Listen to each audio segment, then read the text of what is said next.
Let's begin with vulnerability assessment. The meaning is in the term itself. Here you assess, identify, quantify, and most importantly, prioritize the vulnerabilities in a system, network, or even an application. You sometimes use automated tools like Nessus, Tenable, and Qualys, just to name a few, or sometimes even do a manual technique to scan for known vulnerabilities. A it basically means to say a weakness that could be exploited by attackers. You can discover these vulnerabilities in two ways: a basic scan or by doing an authenticated scan. Let me explain you the difference. A basic vulnerability scan involves probing a system or network for known vulnerabilities without using any credentials. It is like knocking the door to see if it is unlocked.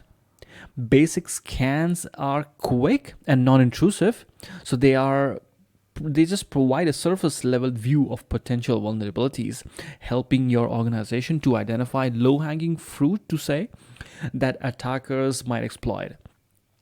On the other hand, interestingly, authenticated vulnerabilities scan go a step further.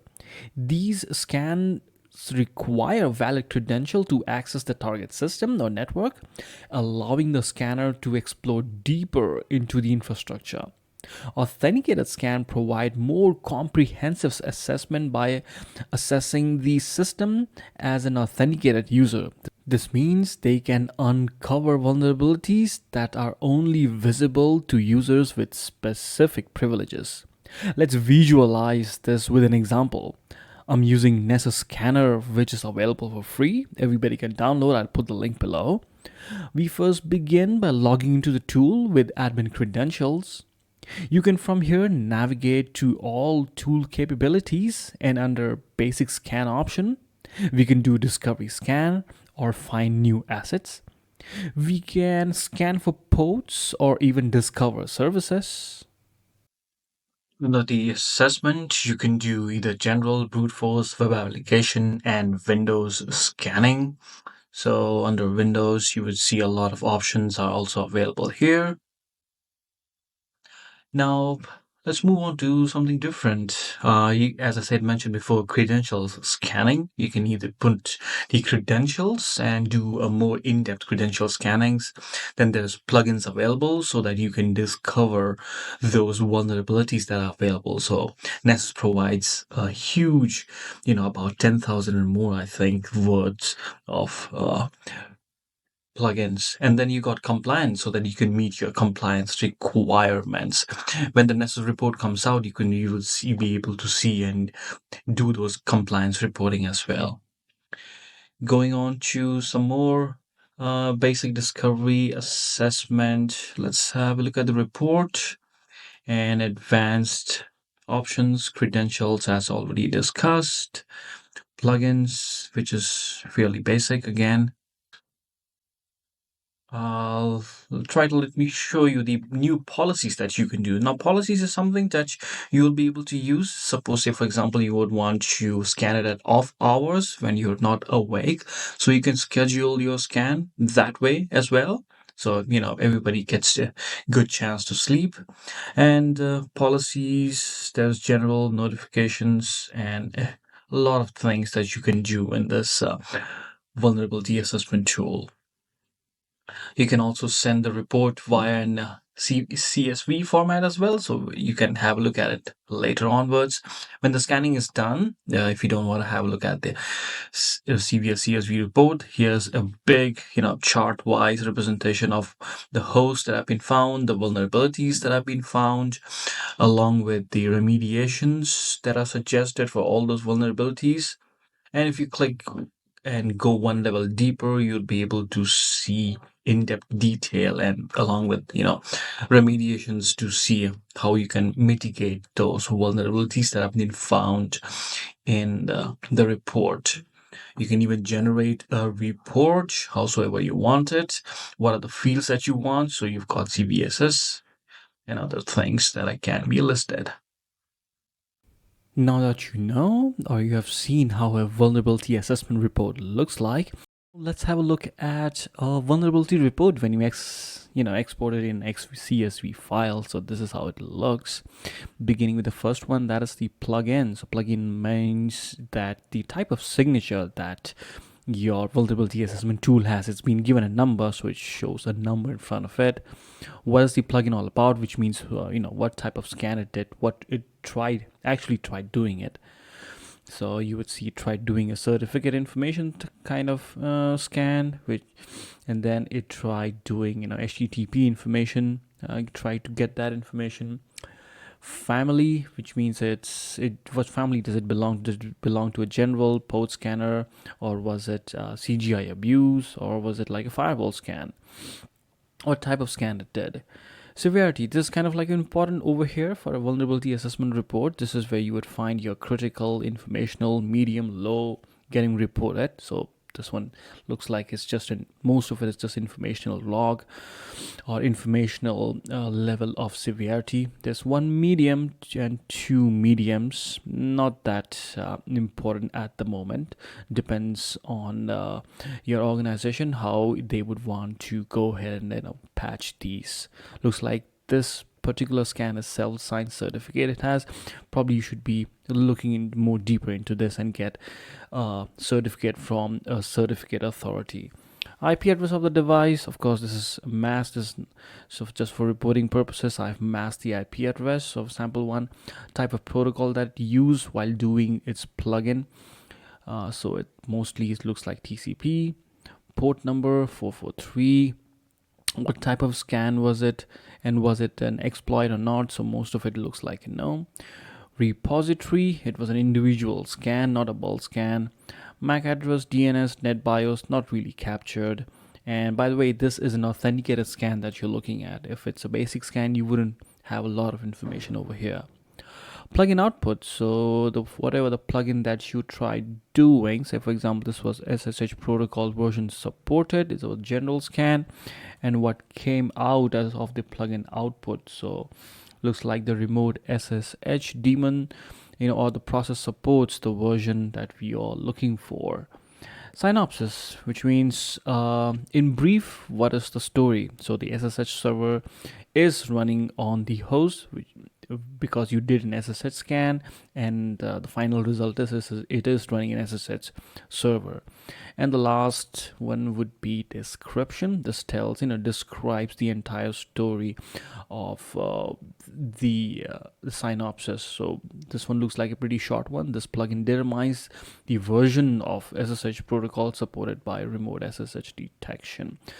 So yeah, it tried doing a lot of ports scan and found out that another interesting one over here, that the remote service accepts encrypted connections, TLS 1.2, 1.3. You might want to use the latest version that is available, although it says just informational over here. And the type of scan, you can see tried checking which TLS version was available. So this is just a sample vulnerability assessment report. If there's something critical that comes up in your report, you might want to talk to your internal organization's policy, how that should be dealt with. Okay. Let's come back to our authenticated versus unauthenticated type of scanning. Based on the number of confirmed vulnerabilities here, it is clear that authenticated scanning provides greater visibility into assets. Although authenticated scanning is superior in terms of vulnerability coverage, it has some drawbacks as well.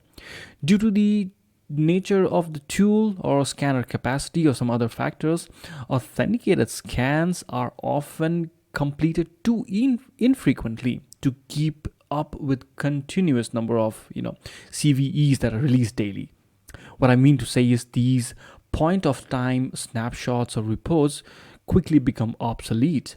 So in addition, routine password explorations and insufficient privileges can also prevent access to, say, registry keys, file shares, file paths, which are crucial data points for your Nessus detection logic.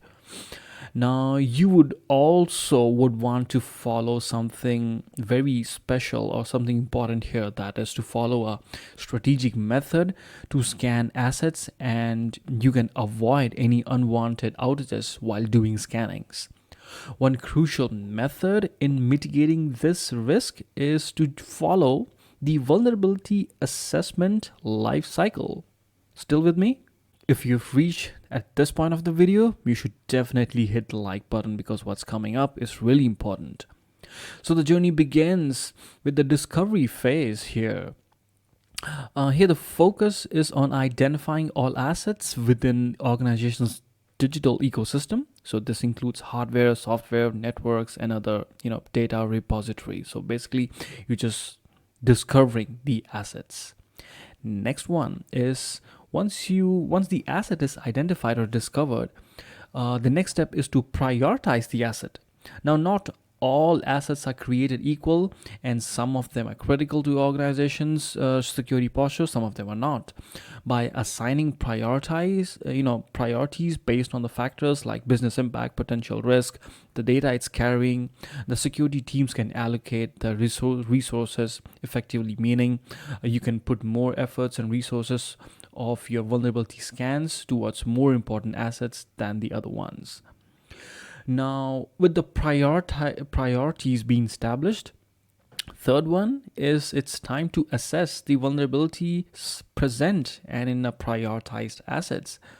This involves conducting the in-depth scannings or penetration tests and analyze to identify weaknesses and potential entry point for attackers. The goal in this step is to uncover all vulnerabilities before the malicious actors exploit them, right? Now, once a vulnerability is identified, they must be documented and communicated effectively. So, in the reporting phase, detailed findings are compiled into comprehensive reports. These reports provide stakeholders with actionable insights into the organization's security posture, and that serve as a roadmap for further remediations.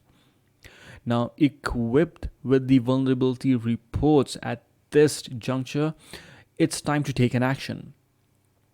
In the remediation stage, security teams will, diligently address identified vulnerabilities. This may involve patching the systems, updating software, reconfigure networks, or implementing additional security controls, depending on the risk-taking ability of your organization.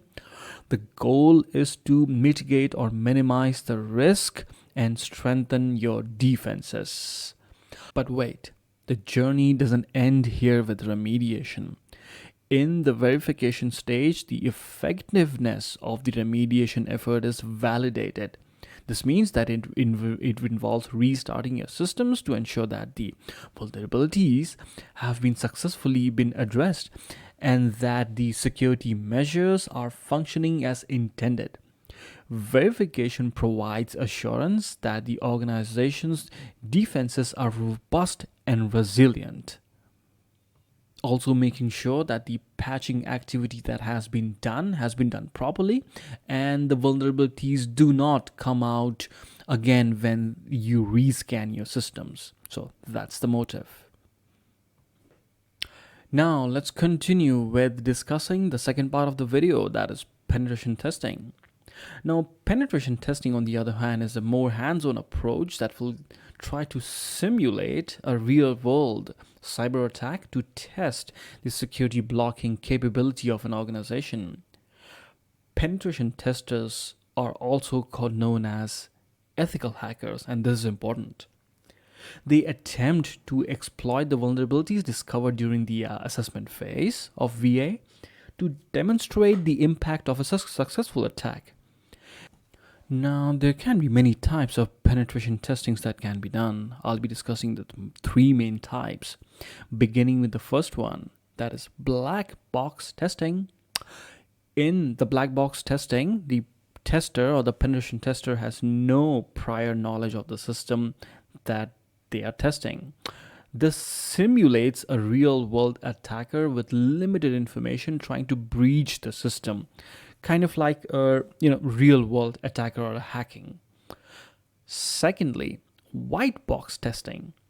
In white box testing, on the other hand, involves testing with full knowledge of the system's internal workings. This allows testers to conduct a more thorough analysis of a system's vulnerability since they are already aware of the entire system and have full knowledge of the entire environment. Third, and this is the interesting one which most of us would want to know, that is gray box testing. Now, this testing combines elements of both black box testing and white box testing. Testers have partial knowledge of the system, simulating an insider threat or a compromised user account. So now you can ask, vulnerability assessment is just like a proactive measure and penetration testing is more reactive, right? The answer is yes. You use vulnerability assessment tool to identify and remediate the weakness before they can be exploited by a bad actor, whereas penetration testing will try to test the security control in place if they were even effective in case of a real attack. Now, remember, you just can't simulate or do a penetration testing in an organization just because you have the tools available and have the ports open. You first have to get a written permission from the organization so everything stays legal and the pen tester remains protected. Let's have a look at an example and how a penetration testing report looks like. Okay, now let's have a look at a sample pen test report. Of course, this is not a real pen test report. It's just for sampling purposes.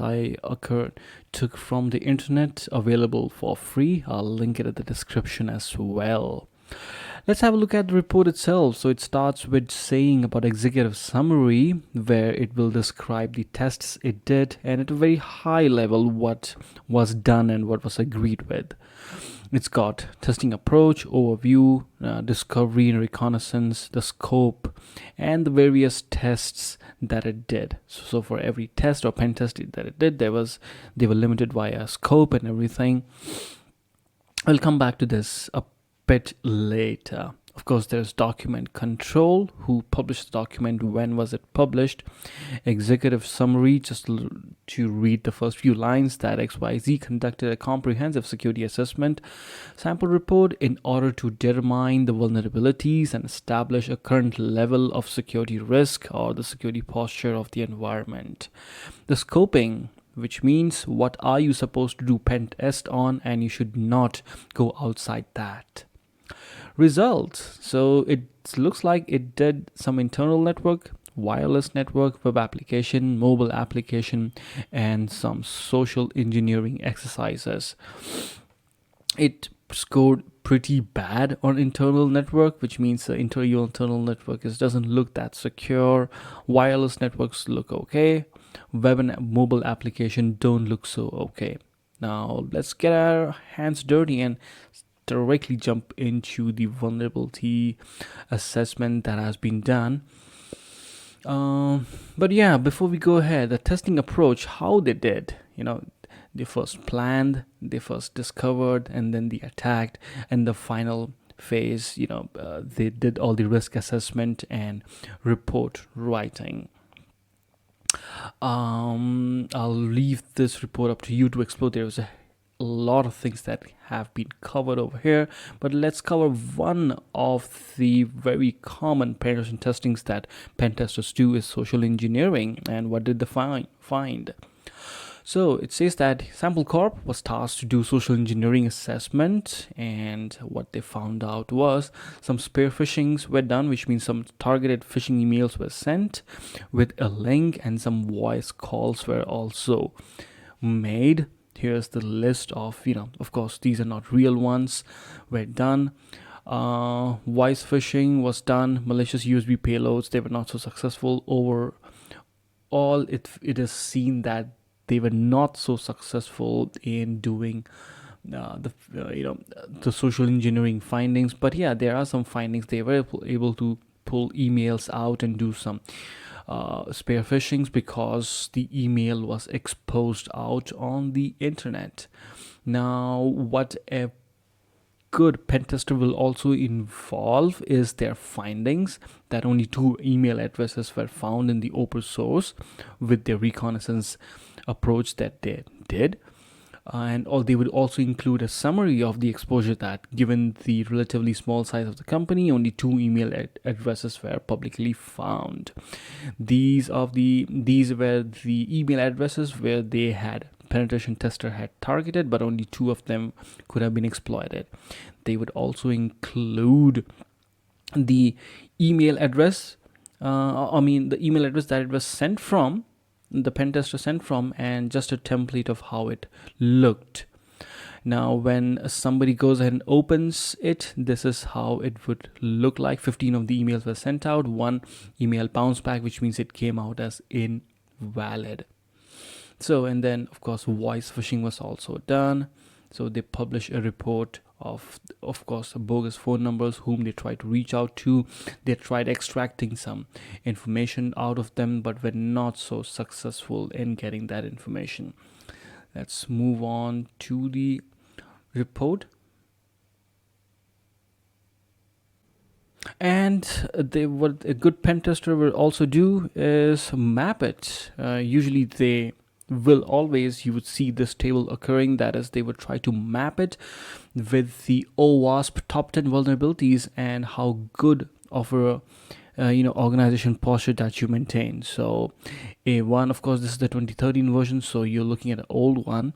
So how good you did in the A1, A2, and A3. Looks like on this sample pen test, security misconfigurations were found, and some components with known vulnerabilities were also found.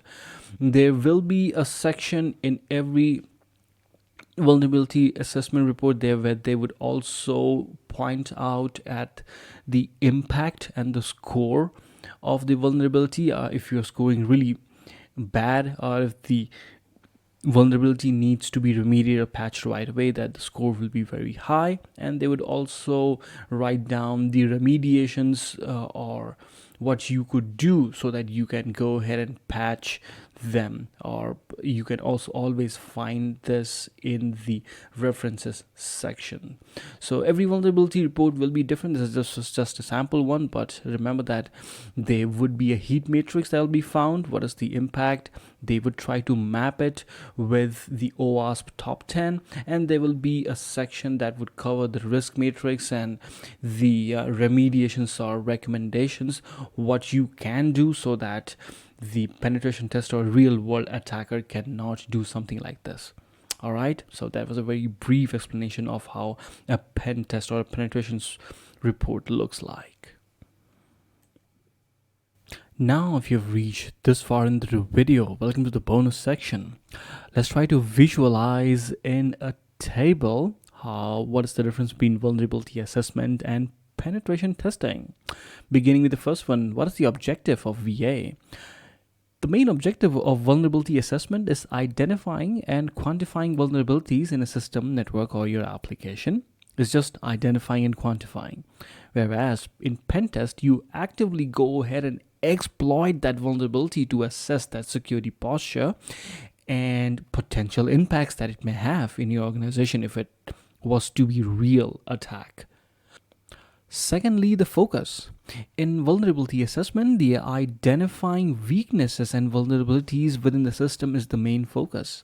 But in penetration testing, simulating a real-world attack to check the security defenses is the motive or is the focus. In vulnerability assessment, the scope is broad and comprehensive, covering various aspects of system, networks, and applications, as you saw in the vulnerability assessment report. In penetration testing, though, more targeted and specific focus is given on the specific system, application, and the network segment. In a vulnerability assessment, automated tools for doing vulnerability scanning is used, and some manual verification is also done. In case of penetration testing, A mix of automated tools and manual testing by the ethical hackers or security professionals are being done. In vulnerability assessment, again, depend on the from the output perspective, reports listing vulnerabilities with severity levels and recommendations of mitigations can be seen, but in case of penetration testing, the output is a bit different. It will have detailed findings, reports including successful exploits, potential impacts, and recommendations for remediations can be found. In vulnerability assessment, you would see that this periodic assessments are being done, often scheduled as a part of security program or your compliance requirement. In case of a penetration testing, usually it is conducted periodically but may be performed in response to a specific event or changes in the environment. Depends on how frequently that you want to do your the pen test. Usually they are very expensive. And lastly, vulnerability assessment, in the depth of analysis, it just does the surface level assessment, focusing on identifying vulnerabilities without exploiting them. But interestingly, penetration testing goes in depth analysis involving attempts to exploit vulnerabilities to assess the real world attack and the impact on the security. Hope that was clear. Okay, so that was it. The difference between vulnerability assessment and penetration testing, although they are quite similar, but as you have already learned today, the penetration testing reports go a bit deeper when it comes to reporting and finding the vulnerabilities. I hope you liked the video. Go ahead and share it with your friends and family whom you think would benefit by watching this video. And as always, stay secure online. Have a great day ahead. Bye now.